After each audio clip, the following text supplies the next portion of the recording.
창밖에 내리는 빗물 소리에 마음이 외로워져요. 지금 곁에는 아무도 없으니까요. 거리에 스치는 바람 소리에 슬픔이 밀려와요. 눈물이 흐를 것만 같아서 살며시 눈 감았지요. 계절은 소리 없이 가고요. 사랑도 떠나갔어요. 외로운 나에게 아무것도 남은 게 없고요. 순간에 젖어갈 사람이라면 생각하지 않겠어요. 이렇게 살아온 나에게도 잘못이 있으니까요.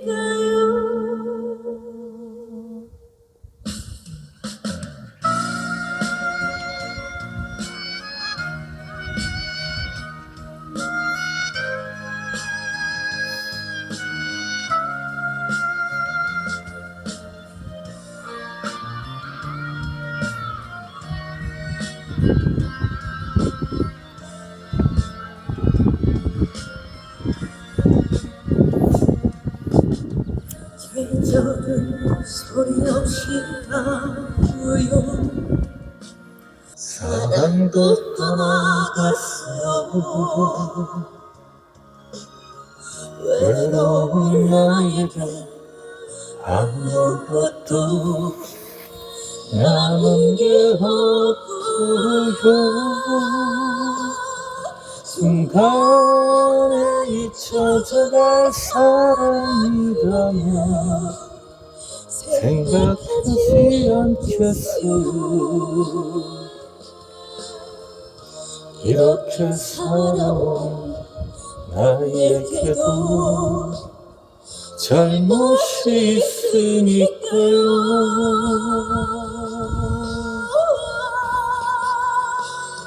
순간에 잊혀져갈 사랑이라면 생각하지 않겠어요.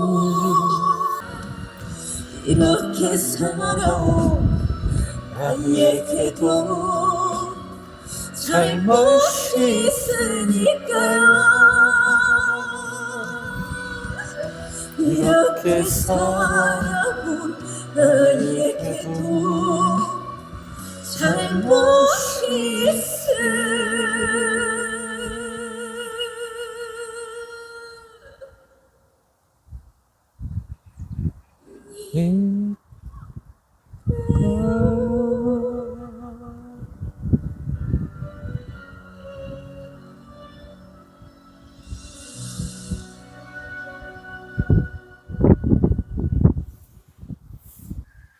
트로트로 배우는 성경 진리 시간입니다. 지금 이 곡은 요즘에 끝난 미스 트롯 4에서 여미리가 부른 뒤늦은 후회라는 곡입니다. 이 곡을 듣고 있으니까 너무나 마음이 그 애잔하고 외롭고 쓸쓸한 그 슬픈 느낌이 확 오는 것 같습니다. 이 노래를 통해서 성경 진리를 배우는 그런 시간을 갖도록 하겠습니다. 이 노래 가사를 보면 정말 쉽게 알 수 있죠. 사랑하는 사람 간의 그 헤어짐을 노래하고 있죠. 너무너무나 사랑하는데 그 사랑하니까 이런 헤어졌어 이런 아픔의 노래가 나오는 거죠. 그래서 순간적인 만남이었지만 그렇게 뭐 길게 사귄 거는 아닌 것 같아요. 근데 짧은 만남이었지만 그 만남에서 어떤 이유에서인지 모르지만 헤어지게 됐다는 거죠. 그때 그 아픔과 고통, 괴로움. 여기서 이 글을, 이 가사를 쓴 이 사람이 너무나 그 애잔함이 느껴져요. 고통이 느껴져요. 괴로움이 느껴져요. 근데 그 괴로움에서 어떤 걸 느낄 수 있냐면 이 자책을 하는 게 느껴져요. 자책. 그러니까 연인과 그 순간적인 어떤 짧은 만남이었지만 그 사람을 너무나 사랑하는데 그 헤어진 게 너무 마음이 아픈 거잖아요. 근데 거기서 그 사람에 대한 원망도 들어있어요. 일단은 이 짧은 만남이었으면 그건 차라리 안 만났으면 좋겠다라는 그런 원망. 아 정말 이 너무나 그 아프니까 마음이 아프니까 그 헤어짐에 대한 괴로움을 말하고 있는데 그 사람에 대한 원망도 있죠. 상대편에 대한. 그렇지만 자기에 대한 자책도 있어요. 자책도. 그러니까 여기서 우리가 알 수 있는 성경 진리는 뭐냐면 인생의 진리인 겁니다. 이게 사실은 뭐냐면 이 사람은 이 세상에 살면서 끊임없이 그 모든 사람이 그런 건 아니지만 올바름을 추구해요. 올바름. 그래서 그 올바름이 되지 않았을 때 그 자책이 동반돼요. 물론 세상을 그냥 마음대로 사는 사람도 있어요. 뭐 지멋대로 뭐 올바르게 살 필요 없다. 그렇지만 대부분의 사람들은 자기 나름대로의 도덕과 윤리와 자기 나름대로의 기준이 있어요. 그래서 그 기준대로 살지 못했을 때 오는 그 자책감, 그 괴로움, 죄책감 이런 것이 엄청나다는 거죠. 사람들은. 저 또한 그랬고. 그래서 연인과에서 이렇게 헤어질 때도 상대편에 대한 원망도 있어요. 상대편이 잘못했다 이거요. 왜 그렇게 나를 아프게 하고 헤어지냐, 왜 떠나냐, 그런 괴로움, 상대편에 대한 원망도 있지만 나도 잘못했다라는 그 자책도 있단 말이에요. 나도. 그러니까 여기서 뭘 말하고 있냐면 사람은 끊임없이 자기중심적이면서 그러니까 자기중심적인 게 뭐냐면 모든 문제의 근원을 자기 안에서 바라본다 이거. 내가 잘못했다 또는 남이 잘못했다. 그러니까 모든 인생사의 잘못을 자기 안에서 또는 다른 사람 안에서, 그러니까 인간 안에서 모든 잘못의 그 문제를 해결하려고 그래요. 그러니까 내가 잘했으면 안 헤어졌는데, 상대편이 잘했으면 안 헤어졌는데, 뭐 이런 거.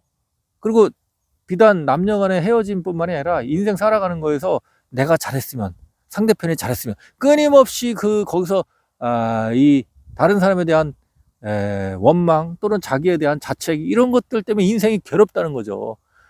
그러니까 사랑하는 사람이, 어떤 사람이, 연인이 내 곁에 다가오면 또 그 다가왔기 때문에 또 트러블이 나서 괴롭고, 또 떠나가면 외로우니까 또 힘들고, 떠나가도 괴롭고 와도 괴롭고, 그런 인생이다 이 말이에요. 그런 청춘. 뭐 나이 먹은 사람도 마찬가지고. 그런데 우리가 여기서 알아야 될 게 뭐냐면 모든 문제는 인간 안에서 해결하려고 그러면 답이 안 나온다는 거. 그게 바로 성경의 진리예요. 그게 무슨 말이냐면 인간은요 원래 잘못할 수밖에 없는 존재라는 거예요. 저 사람 나를 갖다가 버리고 떠났어. 그리고 막 원망이 나오잖아요. 비난이 나오잖아요. 뭐 연인이 아니래도 인간관계에서 어떤 사람이 저 사람 왜 행동이 저 모양이야, 나를 힘들게, 뭐 이렇게 원망이 나오잖아요. 그리고 자기 자신에 대해서도 나는 왜 이것밖에 안 될까, 나는 왜 사업에 실패하고, 나는 연애도 실패하고, 뭐 되는 것도 없고, 나는 이렇게 행동도 똑바로 못하고, 이렇게 자기에 대해서 불만이 많단 말이에요. 그러니까 남도 비난하고 자기도 비난하는 거예요. 자책. 자기가 자기를 비난하는 죄책감. 근데 이것은요 좋은 건 아니죠. 분명히 남이 잘못하고 내가 잘못하는 대로 그렇게 인생을 살아가는 게 좋은 건 아니에요. 그런데 좋은 건 아닌데 인간은 그럴 수밖에 없는 존재라는 것을 알아야 된다 이 말이에요. 인간은 잘못을 할 수밖에 없는 존재. 그걸 개선하려고 하니까 계속 괴로운 거예요. 개선해봐야 뭐 얼마나, 내가 술 담배 안 할 거야, 내가 약속 시간에 안 늦을 거야, 뭐 그거 해봐요. 그러면 다른 문제 안 생겨요? 내가 사업에 성공할 거야, 성공했다고 쳐요. 연애에 성공할 거야, 성공했다고 쳐요. 그러면 다른 문제는 또 안 나올까요? 부모님과의 관계에서 뭔가 트러블이 나오든가, 나중에 결혼해서 자식과의 문제가 나오든가, 자기 건강에 문제가 있든가, 하여튼 계속해서 문제는 계속해서 일어나게 돼 있어요. 끊임없이. 완전한 삶은 없어요. 그래서 성경에서는 뭐라고 말씀하고 계시냐면, 하나님이 우리에게 주시는 말씀은 뭐냐면, 우리가 똑바로 살라고 하는 마음 그 자체는 소중한 거예요. 그냥 뭐 똑바로 살려는 마음도 없고 그냥 막 살아, 막 죄 짓고 막 살아, 그걸 그렇게 살아야 된다는 거는 아니에요. 그리고 어떤 사람은 또 위선적으로 살잖아요. 뭐 남들이 볼 때는 똑바로 사는 것 같고 남들이 안 볼 때는 막 살고, 그렇게 위선적으로 사는 거, 그런 삶도 성경에서 그런 삶, 굉장히 그런 사람을 가장 그런 삶을 피하라고 그러죠. 위선적인 삶 또는 이 세상을 막 올바른 삶이 아니라 막 도덕이나 율법도 무시하면서 막 사는 삶, 이런 삶도 성경에서는 아주 그런 삶을 버리라고 하죠. 그런 삶은 굉장히 그런 심각한 거예요. 그런데 그렇기 때문에 대부분의 사람은 똑바로 살라고 한단 말이에요. 양심이 있기 때문에, 윤리 도덕적으로. 근데 그 양심에 따라 윤리 도덕적으로 살라고 하는 그 삶도 진리는 아니에요. 그 마음가짐은 좋지만, 왜냐면 그렇게 하면 필히 그 양심대로 사는 건 좋지만, 그 양심은 필히 똑바로 살지 못했을 때 죄책감, 자책을 동반시키거든요. 양심이. 그러니까 양심을 버리라는 것도 아니에요. 뻔뻔하게 양심을 버리고 살아라, 그 얘기도 아니에요. 그렇지만 양심대로 살다 보면 또 자책이 생긴다고요. 그래가지고 너무나 우울증도 생기고 목숨도 버리고 인생이 괴롭단 말이에요. 그래서 이 딜레마를 어떻게 해요? 똑바로 살라고 해서 똑바로 살라고 하는 그 노력하는 삶이 나를 갖다가 자책감, 죄책감으로 나를 힘들게 하고, 그렇다고 해서 뭐 뻔뻔하게 그냥 막 살 수도 없고, 딜레마잖아요. 그 딜레마를 해결해 주시는 것이 바로 성경 진리란 말이에요. 하나님이란 말이에요. 주님이란 말이에요. 그래서 예수님이 이 땅에 오신 거다, 이 말이에요. 예수님이 오시기 전에도 그 예수님의 오심을 상징하는 제사제도가 있었단 말이에요. 그래서 이스라엘에는. 그래서 한마디로 진리는 뭐냐면, 그냥 내가 막 살아야 되겠다 또는 위선적으로 살아야 되겠다, 그거 아닙니다. 그렇다고 내가 율법적으로 도덕적으로 깨끗하게 살아야 되겠다 하면서 자책감을 갖는 거, 그것도 아니에요. 그러나 일단은 똑바로 살겠다 하는 그 마음이 필요해요. 그게 필요해요. 그런데 똑바로 살겠다고 하다가 내가 똑바로 못 살면 자책감이 생기잖아요. 죄책감이 생기잖아요. 자책이 되잖아요. 거기서부터 잘못된 거, 그건 아니고, 내가 똑바로 살고 싶은데 나로서는 똑바로 살 수 없구나라는 걸, 그걸 깨달아야 돼요. 나로서는 똑바로 살 수 없구나. 외부에서 어떤 힘이 와야 되는구나. 그게 바로 성령의 힘이에요. 외부에서 어떤 힘이 와서 나를 똑바로 살 수 있게 이끌어야 되는구나. 그게 바로 성령님이고, 바로 그게 예수님, 주님이시라 이 말이에요. 주님이 바로 십자가에 죽고 부활하심으로써 보혜사 성령을 보내주셨잖아요. 그 보혜사 성령님이 오셔야 우리는 이 딜레마가 해결된다 이 말이에요. 그러니까 어떻게 딜레마가 해결되느냐? 내가 정말 내가 앞으로 똑바로 살아야지, 그게 아니고, 나는 막 살아야지, 그것도 아니고, 나를 벗어나야 된다고. 인간은 철저히 자기중심적이라 자기 안에서 모든 문제가 해결돼야 된다고 생각하거든요. 그게 아니에요. 외부에서 힘이 와야 돼요. 그러니까 내가 막 살아도 된다, 그건 아니에요. 위선적으로 살아도 된다, 그건 아니에요. 위선적으로 살면 안 되고 막 살아도 안 돼요. 온전하게 살아야 돼요. 근데 내가 온전하게 살 수 있는 것이 아니고 구세주가 와야 된다고요. 그게 보혜사 성령님이라고요. 그러니까 주님이 나를 온전하게 이끄셔야 된다 이 말이에요. 그러니까 결국은 믿음으로 우리가 온전해지는 거예요. 그러니까 내가 온전하게 살 수 있는 게 아니라, 나는 온전하게 살 수 없다, 나는 정말 짐승과도 못한 쓰레기구나, 죄덩어리구나 라는 거를 인정해야 돼요. 그래야 나를 온전하게 하실 분이 오신단 말이에요. 그걸 믿음이라고 해요. 나는 안 되는구나 하면서 자기를 부정하는 것이 믿음이다 이 말이에요. 그리고 나를 부정하고 나를 온전하게 하실 분이 대신 죽으시고 부활하셔서 내 안에 내주하신다, 그걸 믿는 것을, 그걸 믿음이라고 해요. 그 믿음으로 구원받는 거예요. 그 믿음 때문에 우리가 하나님 나라에 가는 거예요. 그러니까 믿으면은 이제 막 살아도 된다라고 말하는 사람은 정신 나간 사람이에요. 믿음이 뭐예요? 믿음은 성령님이 내 안에 계신데 막 살아요? 막 살 수 없어요. 내가 죽었고 성령님이 나의 주인으로 다시 오셨는데 그게 거듭남인데 어떻게 막 살아요? 그러니까 믿기만 하면 막 살아도 된다, 이렇게 말하는 사람은 이건 복음을 모르는 사람이에요.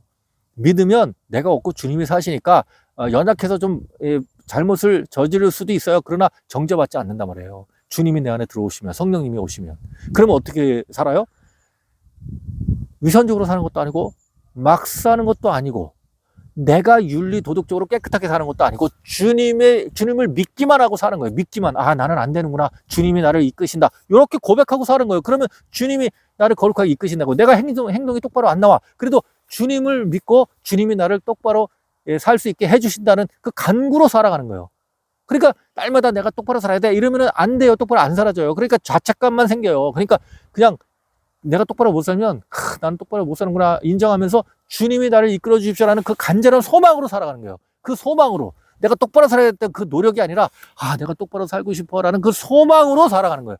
근데 똑바로 안 살아줘도 그냥 맡기는 거예요. 주님께. 네, 괜찮아요. 똑바로 안 사는 게 좋은 건 아니지만 주님께 맡겼으면 되는 거예요. 그리고 내가 똑바로 안 살고 싶어서 안 사는 게 아니잖아요. 항상 주님께 똑바로 살고자 소원하는 마음으로 살아가는 거예요. 그게 바로 자책이나 죄책감에서 벗어나는 길이란 말이에요. 그렇게 성령님께 맡기면 죄책감으로 괴로워하지 않아요. 내가 비록 잘못을 해도 그거를 내가 일부러 고의적으로 잘못을 짓고 싶어서 짓는 게 아니라는 걸 하나님이 알기 때문에 주님의 보혈로 덮어주시기 때문에 죄책감에 시달리지 않아요. 그렇다고 뻔뻔하게 살지도 않아요. 주님이 날 똑바로 이끌어 주시기를 믿고 살아가는 거기 때문에. 이것이 바로 성경에서 말하는 진리예요. 그러니까 여기서 지금 뒤늦은 후에 내가 그 사람은 내가 순간의 사랑이었지만 그 사람을 사랑했는데 그 사람이 떠나갔다. 그래도 그 사람에 대한 원망이 나오진 않아요. 네, 인간은 다 그렇기 때문에. 그리고 나를 자책하지도 않아요. 그리고 그냥 믿음으로 살아가요. 내가 이제 앞으로는 떠나갔지만 오히려 이 떠나간 이 아픔을 기초로 해서 이걸 하나의 뭐라고 할까요? 하나의 수업료라고 그러죠. 수업료. 하나의 인생 수업했구나. 그렇게 생각하면서 내가 이렇게 아픔을 겪었지만 이 아픔을 통해서 오히려 인생에 큰 배움을 얻었고 인생의 수업료라고 생각하고 오히려 더 좋은 일이 있을 수 있다. 이런 것을 반면교사 삼아서 앞으로는 정말 아름다운 사랑을 할 수 있겠다라는 그 믿음으로 사는 거예요. 하나님이 내 안에 오시면, 성령님이 내 안에 오시면 인생은요 그냥 항상 안 좋은, 내가 잘못된 것도 하나님이 바꿔주세요. 좋은 것으로. 이 거듭나면 성령님이 내 안에 오시는 게 거듭남이거든요. 거듭난 사람은요 이 인생이 하나님이 나의 실수, 연약한 것도 바꿔주세요. 그리고 우리는 죄에서 벗어난 거예요. 이미 겉으로 볼 때 죄도 하나님은 정죄하지 않으세요. 이제는 새 사람이 됐기 때문에. 그래서 나를 부인하고 주님이 내 안에 오시는 그 거듭남, 이 거듭남도 영과 혼과 육에서 온전히 거듭나야 된다. 영혼 육이 거듭난다. 그것을 부활이라고 그래요. 마지막 날에. 이렇게 인생을 나로 사는 게 아니구나 라고 마음에서 인정이 되는 거, 그게 영의 거듭남이에요. 그 다음에 그 인정이 되는 것이 내 삶에서 나타나. 그리고 육신에서까지도 목숨까지 걸어. 그래서 그 마지막 날에 썩지 않을 육신을 입어서 영과 혼과 육의 거듭남을 이뤄서 그것이 부활이에요. 그래서 신랑 주님을 만나서 주님과 하나로, 주님과 주님을 머리로 해서 나는 그분의 몸으로 연합하는 것. 주님과 하나가 되는 것. 그게 바로 부활인 것입니다. 그래서 우리는 이런 아픔과 고통, 이 문제는 자기 안에서 해결하는 게 아니에요. 성경의 진리, 주님으로 해결된다. 그 말씀을 드리는 것입니다. 감사합니다.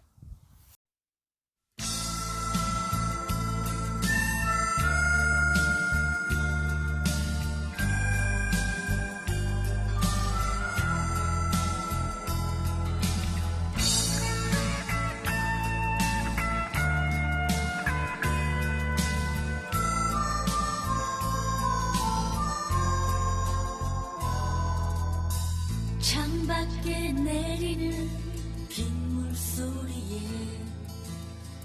마음이 외로워져요. 지금 내 곁에는 아무도 없으니까요. 거리에 스치는 바람 소리에 슬픔이 밀려와요. 눈물이 흐를 것만 같아서 살며시 눈 감았지요. 계절은 소리 없이 가고요. 사랑도 떠나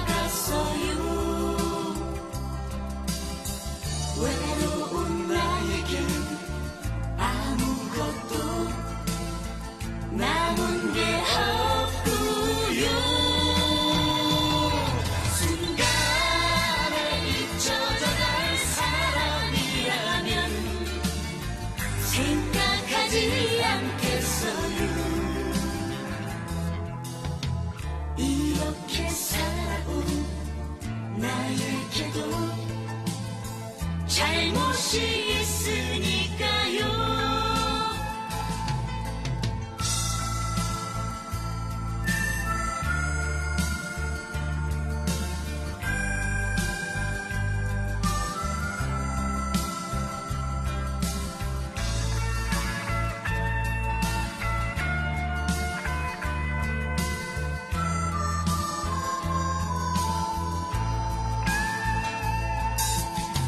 계절은 소리 없이 가고요.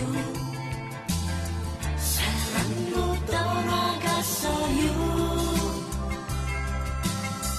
외로운 나에겐 아무것도 남은 게 없고요. 순간을 잊혀져간 사랑이라면 생각하지 않겠어요. 이렇게 살아온 나에게도 잘못이 있을